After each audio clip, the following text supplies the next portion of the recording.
Hi everyone, আসসালামু আলাইকুম। আশা করি আপনারা সবাই ভালো আছেন। আমিও আলহামদুলিল্লাহ আল্লাহর রহমতে ভালো আছি। তো আজকে আমি আপনাদের সাথে শেয়ার করব আমি কিভাবে রূপচাঁদা গ্রিল করি।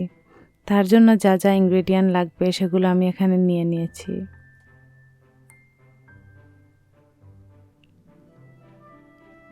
মরিচ গুঁড়ো, হলুদ গুঁড়ো, জিরা পাউডার, ধনিয়া পাউডার, লবণ,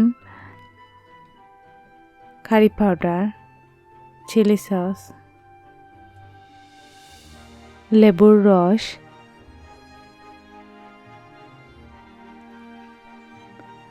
এখন আমি 5টি রূপচাঁদার জন্য ম্যারিনেট রেডি করব।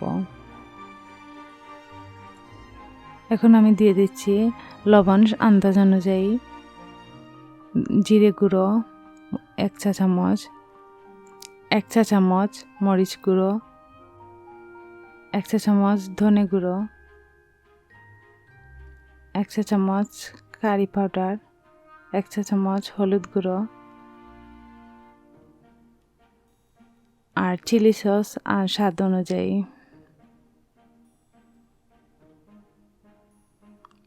লেবুর রস আন্দাজ মতো।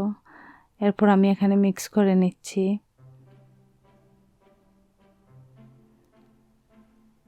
আর মিক্স করার জন্য আমি এখানে একটু পানি নিয়েছি।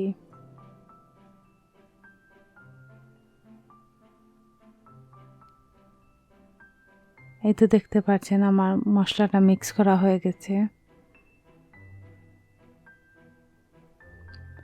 এখন আমি মাছের উপরে ভালো করে মেখে দেব।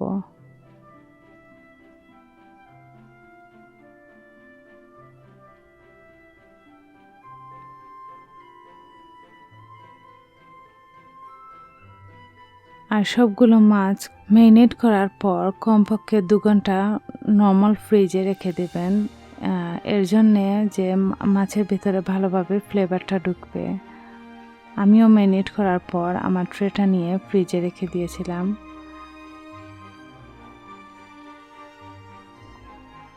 দু ঘন্টা পর ফ্রিজ থেকে বের করে আমি আবার মাছের উপরে তেল দিয়ে ভালো করে মেখে নিচ্ছি। তারপর ওভেনে দিয়ে দিচ্ছি, আর ওভেনে দিতে হবে 30 মিনিটের জন্য, আর 15 মিনিট পর আবার আমি উল্টে দেব।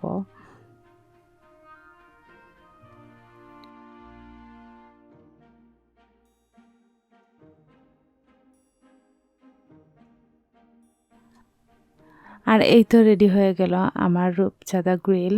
আর আমার এই গ্রিলটি যদি কেউ ট্রাই করে কখনো খান তাহলে অবশ্যই আমাকে কমেন্ট করে জানাবেন।